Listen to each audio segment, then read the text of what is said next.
უზენაესი სასამართლოს თავმჯდომარეობის კანდიდატი პოლიტიკური და კლანური გავლენებისგან თავისუფალი უნდა იყოს. ასეთი რამ თქვა გიორგი მარგველაშვილმა დღეს შეხვედრაზე, სადაც ის სამოქალაქო სექტორის წარმომადგენლებს ხვდება ალაბრის სასახლეში. ამის შემდეგ შეხვედრა უკვე დახურული იყო. ჩვენ მოდით მოვისმინოთ რა თქვა გიორგი მარგველაშვილმა, რომელიც ასევე ამბობს, რომ უკვე კონკრეტული გვარების დასახელება უნდა დაიწყოს. შეკრიბეთ თქვენ როგორც წარმომადგენლები იმ ორგანიზაციების, რომლებიც მუშაობენ მართლმსაჯულებაზე, როგორც გამოჩენილი იურისტები, მიზანი ჩვენი ერთობლივი ძალისხმევისა მინდა იყოს მიმართული იქეთ, რომ ჩვენ ჩამოვაყალიბოთ შეხედულება ერთ კანდიდატურაზე, რომელიც იქნება მაღალი კვალიფიკაციის, მორალის, ზნეობის, შემძლეობის, რომ განახორციელოს რეფორმა ამ ურთულეს სისტემაში. თავიდან ბოლომდე მინდა გამოურიცხო ერთ-ერთი პრობლემური შემადგენელი ქართული სასამართლოსი, ეს არის მისი პოლიტიკური ან კლანობრივი αφილიაცია. ამ თვალსაზრისით მე მინდა რომ სრული ჩართულობით, ღიაობით მოხდეს კანდიდატურის შერჩევა. მე იმედი მაქვს, რომ ჩვენ შევძლებთ ჩამოვყალიბდეთ იმ მეთოდებზე, იმ პროცესზე, რომელიც უზრუნველყოფს ერთ უმნიშვნელოვანეს სპეციფიკას ამ პროცესისა, რომ ქართულმა საზოგადოებამ შეარჩიოს ერთ-ერთი ყველაზე პრობლემური სფეროს რეფორმატორი კანდიდატი. პრეზიდენტთან შეხვედრის დაწყებამდე კომენტარები გააკეთეს არასამთავრობო ორგანიზაციების წარმომადგენლებმა და ეს კომენტარები შეგვიძლია მოვისმინოთ. ის გამოწვევები, რომელიც სასამართლო სისტემის შიგნითაც და გარეთაც სასამართლოს დაკავშირებით არსებობს, ცხადია, ეს იმ პირთა წრეს პოტენციურად ვინც შეიძლება იყოს ადამიანი, ვის მონაწილეობაც ამ პროცესში ხელშეუწყობს ამ პრობლემების მოგვარებას, რა თქმა უნდა ამცირებს, ვინაიდან ბევრი ფაქტორის გათვალისწინებით, როგორიც არის, რომ კლანთან არ უნდა იყოს დაკავშირებული, როგორიც არის ის, რომ დამოუკიდებელი უნდა იყოს, პოლიტიკურად დისტანცირებული უნდა იყოს, კვალიფიკაციაზე და მსგავს ტიპის შეფასებაზე ცხადია აღარ ვლაპარაკობთ უკვე ამ სიტუაციაში, ასეთი მდგომარეობიდან გამომდინარე, ეს რთული იქნება. ბევრად უფრო პრობლემური მგონია მე ის გარემოება დაუჭერს თუ არა ქართული ოცნება ასეთ კანდიდატს.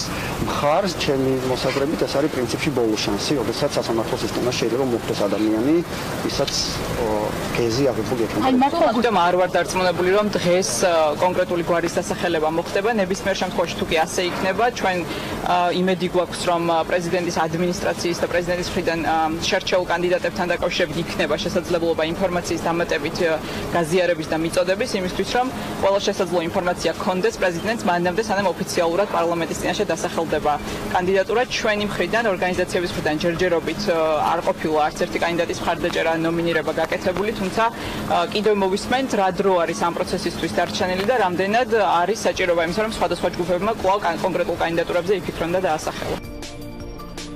სახალხო დამცველიც ესწრება შეხვედრას, რომელიც გადაცემის მეორე ნაწილში იქნება ჩვენი სტუმარი. მანამდე საქართველოს 7 რეგიონს ახალი გუბერნატორი ჰყავს, ახალი სახელმწიფო რწმუნებულები. პრემიერ-მინისტრმა მამუკა ბახტაძემ დღეს მთავრობის ადმინისტრაციაში წარადგინა. მათგან ყველა კაცია, მხოლოდ სამეგრელო ზემოსვანეთში დაინიშნა თანამდებობაზე ქალი, ნინო ვიბლიანია, რომელიც ახალი გუბერნატორის მოადგილე იქნება. გუბერნატორები არიან ალექსანდრე მოწერელია სამეგრელო ზემოსვანეთში, გურიაში ზურაბ ნასარაია, სამჩხეს ჯავახეთში ბესიკ ამირანაშვილი, მცხეთა-მთიანეთში შალვა კერესელიძე, ქვემო ქართლში შოთა რეხვიაშვილი, შიდა ქართლში გიორგი ხოჯევანიშვილი, იმერეთში შავლეკო ტაბატაძე. ჩვენი სტუმარია სოზარ სუბარი, ის მთავრობის ადმინისტრაციაში რეგიონულ მიმართულებას ხელმძღვანელობს. ბატონ სოზარ, მოგესალმებით, მადლობა რომ ხართ ჩვენთან ერთად. მოგესალმებით და მივესალმებით. ბუნებრივია ამ ეს სახელები და გვარები მე პირველად გავიგე, ეს შეიძლება არაფერს ნიშნავს. ყველას ცნობილი გუბერნატორებიდან ქადაგიშვილია, ისიც იმიტომ რომ პოლიტიკური წარსული ჰქონდა, თუმცა იმის შემდეგ რაც პირველად გავიგეთ მათი ვინაობა, ბუნებრივია სოციალურ ქსელში, მედიაში რა იპოვეს ამ ადამიანების წარსულში. ეს არის ერთ-ერთი მთავარი და საინტერესო თემა. მაგალითად, გიორგი ხოჯევანიშვილი ის შიდა ქართლში გუბერნატორია, მისი წარსულის საქმიანობა უკავშირდება იმ სამინისტროს, რომელშიც თქვენც იყავით მინისტრი 2011-13 წლებში. ეს ძალიან რთული პერიოდია ზოგადად საქართველოში სასჯელ აღსრულების სისტემისთვის. ამიტომ სხვათა შორის ვნახე სოციალურ ქსელში თქვენც კი გაკრიტიკებენ, რომ თქვენ რატომ დაუშვით ამ პირის თქვათ მართლობაში დაბრუნება. თქვენ რას უპასუხებთ ამ ადამიანებს? კიდევ ერთხელ მოგესალმებით. ზოგადად მინდა ვთქვა, რომ მართლა ძალიან დიდხანს მიდიოდა შერჩევა თითოეული გუბერნატორების კანდიდატებთან მიდიოდა გასაუბრება, არაერთი სხვა კანდიდატურაც განიხილებოდა.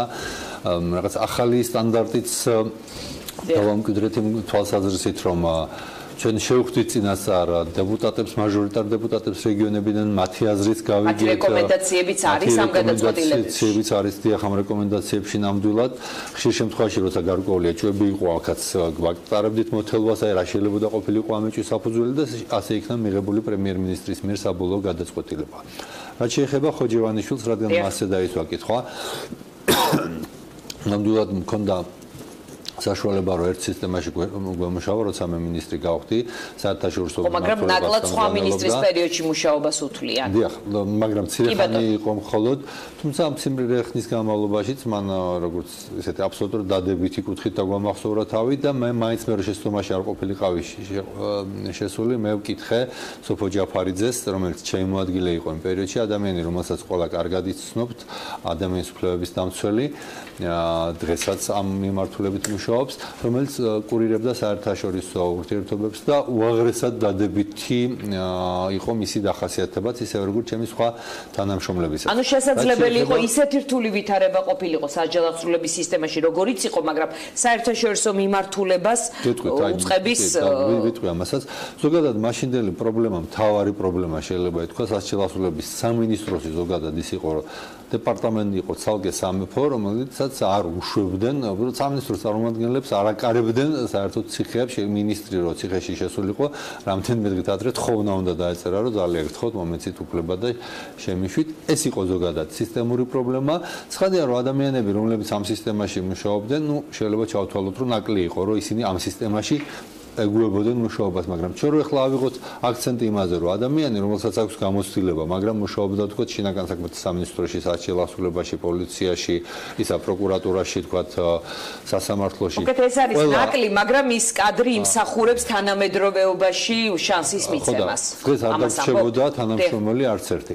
ასე რომ, ისევ გავიმეორებ, რომ ხოჯანაშვილი იმ უწყებაშიც და შემდგომ კერძო სექტორშიც იყო გამორჩეული თავისი ძალიან ისეთი ღია ურთიერთობებით და როგორც კარგი მენეჯერი ძალიან და იმ გამოცდილებას რაც მან დააგროვა სახელმწიფო სექტორში თუ კერძო სექტორში დარწმუნებული ვარ გამოიყენებს იმ სფეროში სადაც ახლა იმუშავებს მართლა ურთულესი რეგიონია ურთულესი იმიტომ რომ საოკუპაციო ზოლისთან არის ურთულესი იმიტომ რომ ყოველდღე ხდება იქ ადამიანების მოტაცება ურთულესი იმიტომ რომ დევნილების ძალიან დიდი რაოდენობა ცხოვრობს ამ რეგიონში და ამავდროულად ეს არის საქართველოს კერძო სექტორიდან წამოვიდაო როგორ ხდება როგორ აინტერესებთ ადამიანებს დაინტერესების და мотиваციის გაზდა რომ კერძო სექტორიდან გაცილებით მაღალი თანამდებობა ეს ვთქვათ მატერიალურად უზრუნველყოფილი თანამდებობებიდან მიდიან ხოლმე სახელმწიფო სამსახურში ამ ქვეყნის შვილები ვართ ყველანი და ეს ქვეყანა ჩვენთვის არ არის სულ ერთი გარწმუნებთ მეც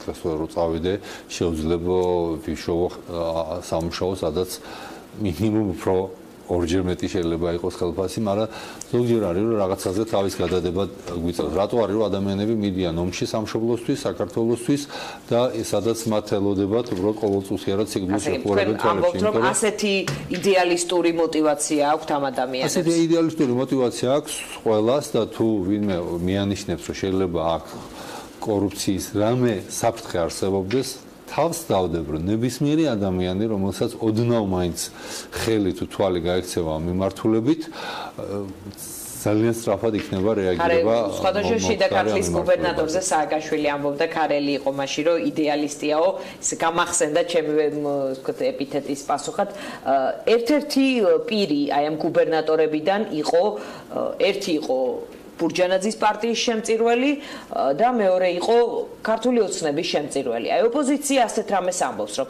როცა პარტიის შემომწირველი თანამდებობაზე ინიშნება, ეს არის კორუფცია, გურიის გუბერნატორზეა საუბარი. რას უპასუხებდით პოლიტიკურ ოპონენტებს?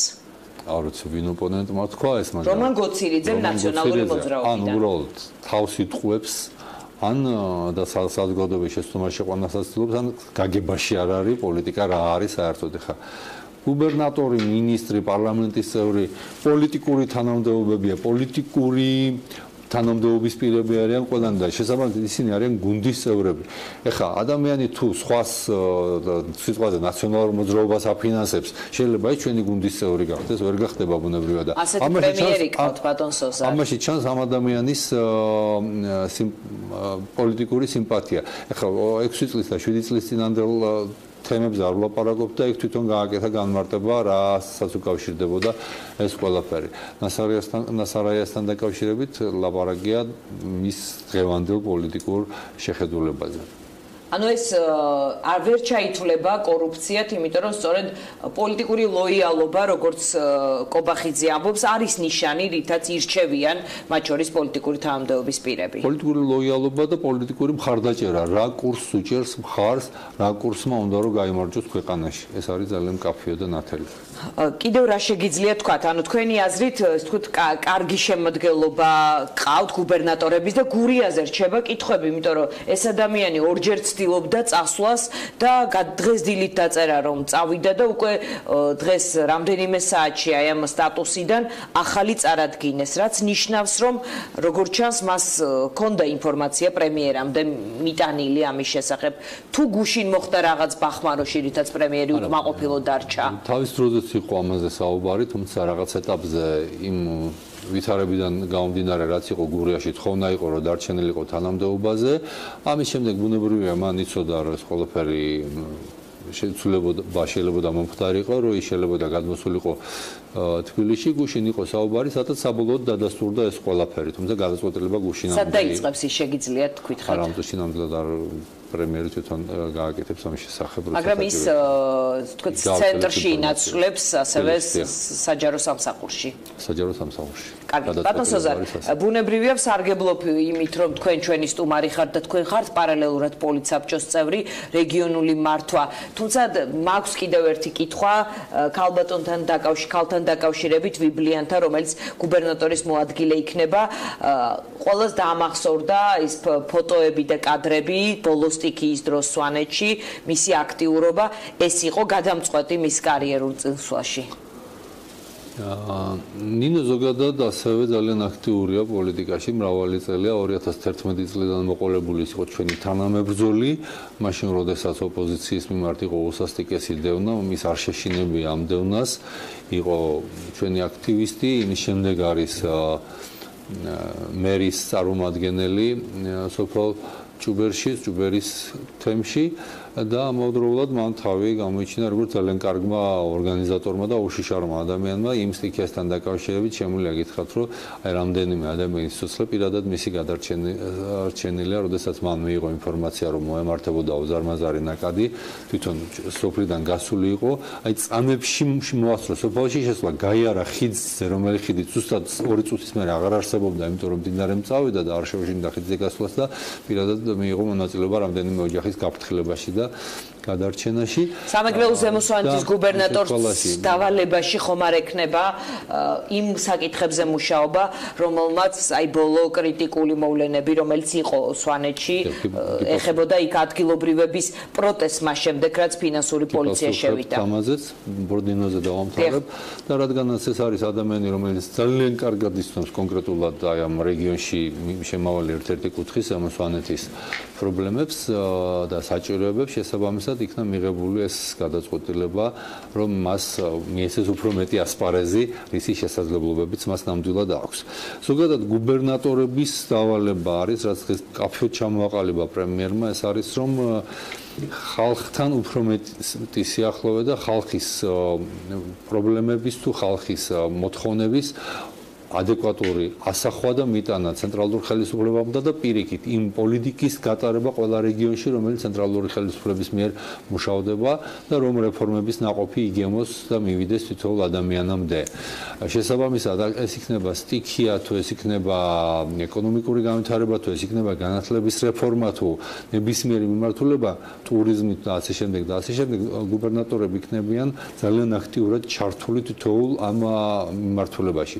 ისინი ვერ გადაწყვეტენ მთელ რიგ საკითხებს, იმიტომ რომ ამის კომპეტენციას უბრალოდ მათ კანონი არ აძლევს, მაგრამ ცენტრალურ ხელისუფლებასთან ერთად, თვითმმართველობასთან ერთად, კომუნიკატორის ფუნქცია აქვს მთავარი ერთ-ერთი. ერთ-ერთი მთავარი ფუნქცია არის კომუნიკატორის, ორგანიზატორის ფუნქცია, იმიტომ რომ ნებისმიერი პროგრამა, რომელიც უბრალოდ მუნიციპალიტეტის დონეზე ხორციელდება, ვერ იქნება წარმატებული თუ ეს რეგიონს და ძალიან ხშირად რეგიონთა შორის თანამშრომლობას არ მოიცავს, სწორედ რეგიონის შიგნით ურთიერთდაკავშირება სხვადასხვა მუნიციპალიტეტების და პროგრამების თანაბარი განხორციელება იქნება ერთ-ერთი მთავარი დანიშნულება და მოვალეობა გუბერნატორების, ხოლო იმ ახალი სამსახურის, რომელსაც ამშიჯერად მე ვხემძღვანელობა ამ ეტაპზე, იქნება სწორედ ეს რეგიონთა შორისი დონეზე ავიყვანოთ ის, რაც ის პოლიტიკა, რაც გუბერნატორს ევალება ერთი რეგიონის დონეზე. ბატონო სოზარ, ბოლოს მთავრობის ხდომამდე პრემიერმა, როცა ის მედიასთან განმარტებებს აკეთებს, ასეთი რომ თქვა, რომ ოცნებას პოლიტიკური პაუზა აქვს აღებულიო. შეგიძლიათ თქვათ, როდის დასრულდება ეს პაუზა და რისთვის სჭირდება თქვენს გუნდს ასეთი პაუზა? ვის აკვირდებით? ერთ კონკრეტულ კანდიდატს თუ შესაძლოა სხვაზეც შეაჩეროთ არჩევანი? თქვენ პარალელურად მაყურებლისთვის ვიტყვი, რომ ქართული ოცნების პოლიტსაბჭოს წევრი ხართ, ანუ პარტიის მმართველობით ორგანოში ხართ და ეს კითხვები თქვენს მიმართ არის ბუნებრივი. ახალს ვერაფერს ვიტყვი, გაცხადებული გვაქვს დიდი ხანია, რომ თვის ბოლომდე შეიკრიბება პოლიტსაბჭო. საპარლამენტო უმრავლესობისა და მთავრობის ერთიანმა გუნდმა სწორედ პოლიტსაბჭოს მისცა ეს მანდატი, რომ იქ გადაწყვეტეს ჩვენი მხარდაჭერა. შესაბამისად, ახლა მიუხედავად იმისა, რომ ძალიან ბევრი იწერება მედიაში, სოციალურ ქსელებში, ვისკენ არის ჩვენი სიმპათია, ამ წუთში არ დავეწყებ ლაპარაკს არც ერთ კონკრეტულ კანდიდატზე, არც დადებითებს, არც უარყოფითებს, მივიღებთ გადაწყვეტილებას და საზოგადოებას ექნება ზუსტი ინფორმაცია ამის შესახებ. პოლიტსაბჭომ უნდა გადაწყვიტოს, გასაგებია, მაგრამ პირველ ეტაპზე რაც ჩანს, ეს არის ასთა სხვადასხვაობა მმართველ გუნდში. ეს არის პოზიცია, რომ სასურველი იყო ოცნებას თავისი კანდიდატი ყოლოდა, მეორე პოზიცია, რომ სასურველი იყო ოცნებას თავისი კანდიდატი ყოლოდა და ეს ყოფილიყო ივანიშვილი და ასევე არის დამოუკიდებელი კანდიდატის მხარდამჭერთა ნაწილი, რომლებიც ამბობენ, რომ კარგია მოსწონ ტაქტიკა, დამოუკიდებელ კანდიდატს დაუჭირონ მხარი, თუმცა ასევე მუდმივად იგრძნობა წინააღმდეგობები სალომე ზურაბიშვილის განცხადებებს, რომელიც მოიაზრება თქვენს მიერ მხარდაჭერილ კანდიდატად და ოცნების წევრებს შორის. მაგალითად, ომზე არ ერიდებოდნენ ოცნების წევრები იმის თქმას, რომ ისე არ ფიქრობენ როგორც სალომე ზურაბიშვილი, მაგალითად მედიასთან ურთიერთობას და ასე შემდეგ. ანუ რაღაც ტიპის წინააღმდეგობები ჩანს. რამ უნდა დაალაგოს ეს წინააღმდეგობები? პირველ ნაწილზე ვიტყვი, დიახ, შიგნით იყო აზრთა სხვადასხვაობა, დღესაც შეიძლება უამრავი ადამიანი რჩებოდეს განსხვავებულ აზრს და თუმცა სწორედ იმიტოა გუნდი, რომ იყოს განსხვავებული აზრები და ბოლოს რაღაც კონსენსუსი ვიპოვოთ.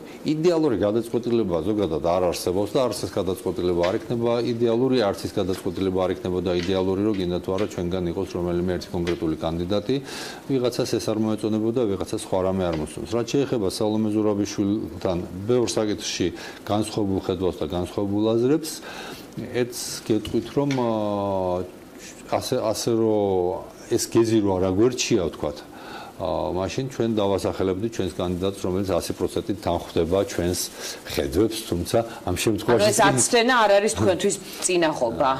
ბუნებრივი არ არის, მაგრამ რაც შეეხება სალომე ზურაბიშვილის განცხადებებს ომთან დაკავშირებით, განსაკუთრებით უბრალოდ ერთი განცხადება არის ესეთი, განსაკუთრებით ვინც ამაზე აქცენტს აკეთებს, ეს არის როგორც წესი ნაციონალური მოძრაობა და მათგან მოდის მუდმივი ეს იმპულსები, რომ აი ამ თემაზე იყოს აქცენტი, ამ თემაზე იყოს აქცენტი და ეხლა ნაციონალურ მოძრაობაზე არ გადამაქვს თემა, მაგრამ უბრალოდ ისინი როცა ლაპარაკობენ ომზე გარკვეული ხერხულობები ნამდვილად უნდა იგრძნონ, იმიტომ რომ ელემენტარულად დავტოვეთ ცხინვალის რეგიონის სოფლები, თქვათ, დიდი ლიახვი, პატარა ლიახვი ისე გამოვიდა იქიდან ჯარიც, რომ მოსახლეობისთვის არავის არ უთქვამს, რომ იცით რა, უკვე შემოდიან ტანკები და აქავრობა უნდა დატოვოთ და ბენზინი არ ჩაუსხიათ, ხოლო ამის შემდეგ როცა დატოვეთ, მაპატიეთ ერთ წელს ვიტყვით, ამერიკული გამოცემა Newsweek-ისთვის მიცემულ ინტერვიუში სააკაშვილი ამბობს, რომ ჩვენ არაფერი არ დაგვიკარგია, ჩვენ ომი მოვიგეთ, ჩვენ ვამხილეთ რუსეთი, იმიტომ რომ რამდენიმე ქვაღორღიანი ადგილი დაუტოვეთ, რომელთა ფასი არის 0.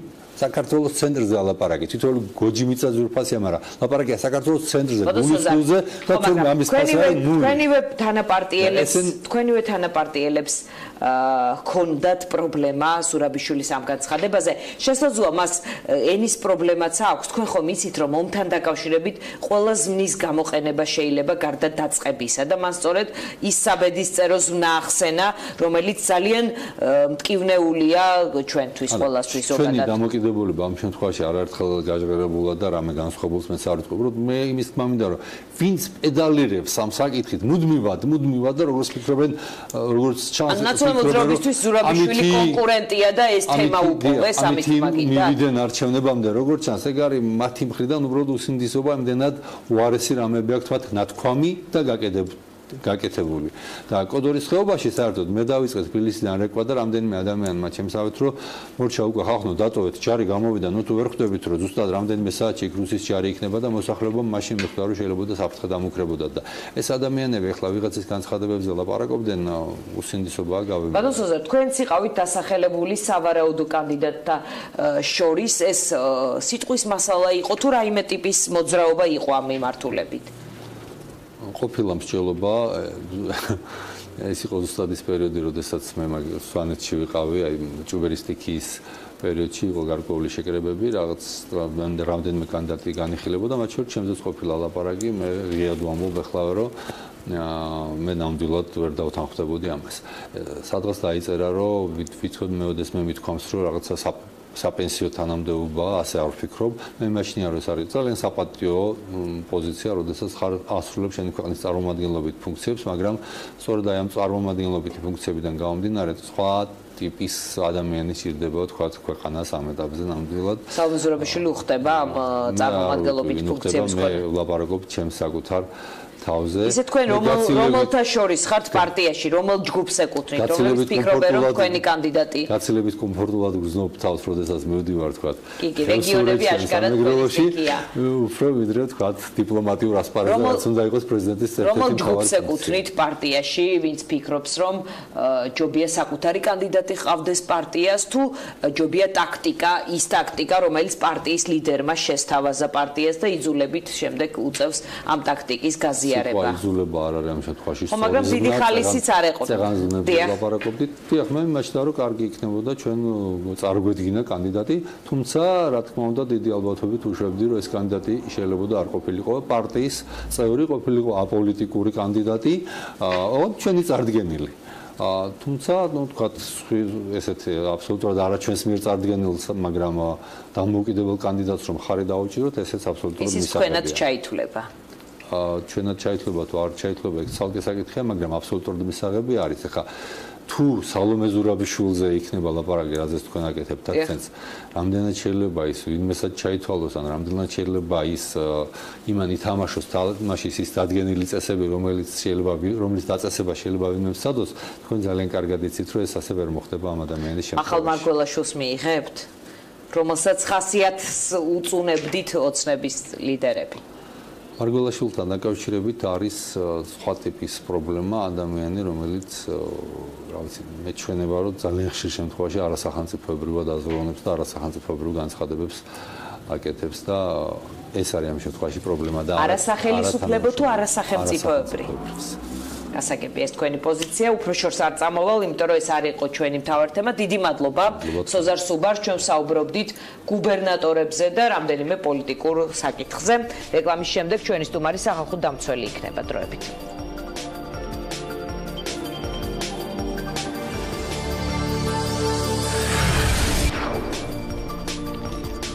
ჩვენ დავბრუნდით პირდაპირ ეთერში ჩვენი სტუმარია სახალხო დამცველი, რომელიც შეხვედრას ესწრებოდა პრეზიდენტის ადმინისტრაციაში, სადაც შეხვედრის დაწყებამდე ითქვა, რომ კონკრეტულ კანდიდატებზე უნდა შეჩერდეს ახლა მსჯელობა. კაპუტონინო, მოგესალმებით, მადლობა რომ გვერთვებით. იქნებ გითხრათ, დასახელდა თუ არა ერთი გვარი მაინც დღევანდელ შეხვედრაზე, იმიტომ რომ პროცესი დრო არითმენს და უკვე თქვათ კანდიდატებზე მსჯელობაზე უნდა გადასულიყავით. მოგესალმებით დიანა, ეხლა დასრულდა შეხვედრა, სამწუხაროდ შემაჯამებელ ნაწილს ვერ მოუსწარი ამ ჩართვის გამო, თუმცა გეტყვით, რომ დღეს ამ შეხვედრაზე არ იყო საუბარი ნამდვილად კონკრეტულ კანდიდატებზე. მთელი შეხვედრა პრინციპში მიეძღვნა იმას, რომ საქართველოს პრეზიდენტმა შეკრებილ სამოქალაქო საზოგადოების წევრებს, იურიდიული საზოგადოების წარმომადგენლებს შესთავაზა, რომ შეიქმნას გარკვეული ფორმატი, სავარაუდოდ კომისიური სახის და ეს კომისია შეჯერდეს კონკრეტულ კანდიდატზე, რომელსაც შემდეგ უკვე პრეზიდენტი წარუდგენს პარლამენტს და ძირითადად შეხვედრა. ხომ არ გაიწელება დრო?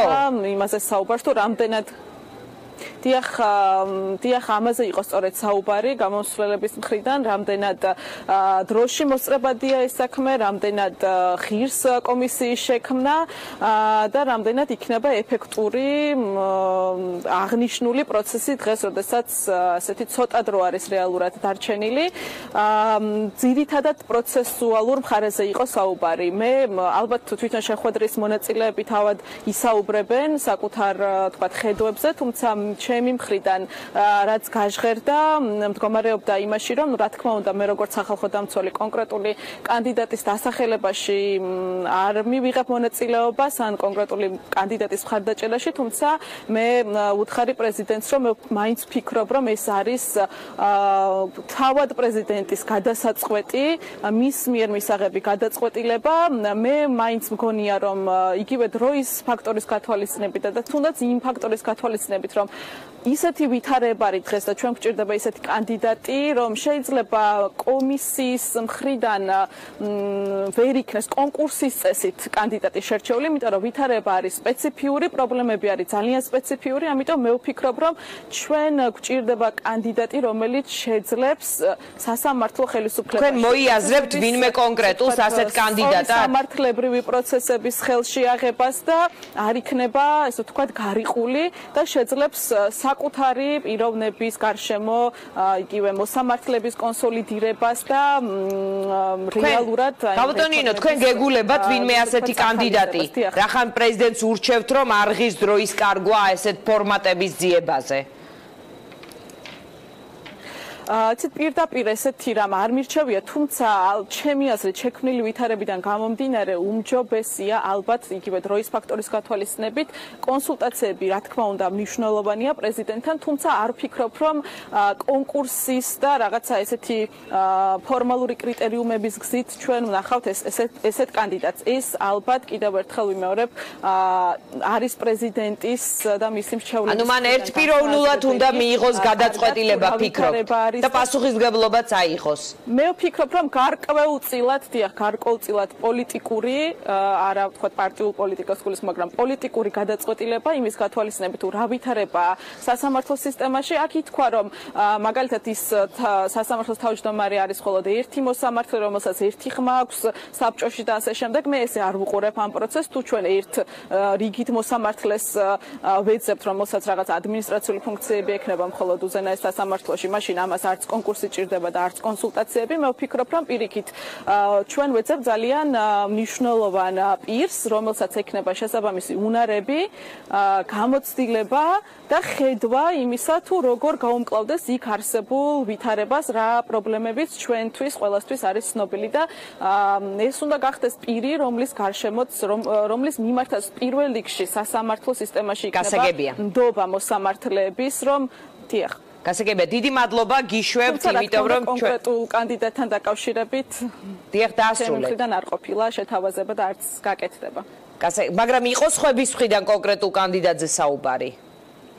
არა, დღეს არც ერთ კანდიდატთან დაკავშირებით საუბარი არ ყოფილა და საბოლოო ჯამში შეთანხმებასაც ვერ მიუსწარი, ისე დამთავრდა შეხვედრა ჩართული. გასაგებია, დიდი მადლობა. მე TV პირველი ჯგუფი მუშაობს ადგილზე და შეხვედრის მონაწილეები რუსთან ჯაბანიშვილთან გააკეთებენ კომენტარებს შეხვედრის დასრულების შემდეგ, ასე რომ დაელოდეთ ლუკა ხაჩიძეს და TV პირველის ახალ ამბებს 5 საათზე.